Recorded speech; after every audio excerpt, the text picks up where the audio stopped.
اور وہ وقت یاد کرنے کے قابل ہے جب تمہارے پروردگار نے فرشتوں سے فرمایا کہ میں زمین میں اپنا نائب بنانے والا ہوں۔ انہوں نے کہا کیا تو اس میں ایسے شخص کو نائب بنانا چاہتا ہے جو خرابیاں کرے اور کچھ تو خون کرتا پھرے؟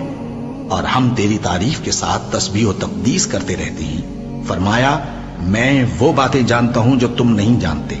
اور اس نے آدم کو سب چیزوں کے نام سکھائے، پھر ان کو فرشتوں کے سامنے کیا اور فرمایا کہ اگر سچے ہو تو مجھے ان کے نام بتاؤ۔ انہوں نے کہا تو پاک ہے، جتنا علم تو نے ہمیں بخشا ہے اس کے سوا ہمیں کچھ معلوم نہیں، بے شک تو دانا ہے، حکمت والا ہے۔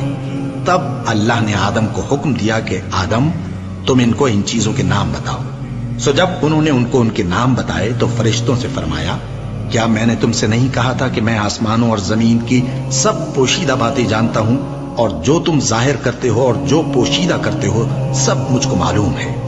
اور جب ہم نے فرشتوں کو حکم دیا کہ آدم کے آگے سجدہ کرو تو وہ سب سجدے میں گر پڑے مگر شیطان نے انکار کیا اور غرور میں آ کر کافر بن گیا۔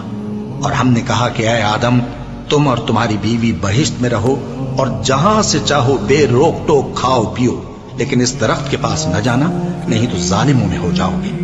پھر شیطان نے دونوں کو اس درخت کے بارے میں پھسلا دیا اور جس عیش و نشاط میں تھے اس سے ان کو نکلوا دیا۔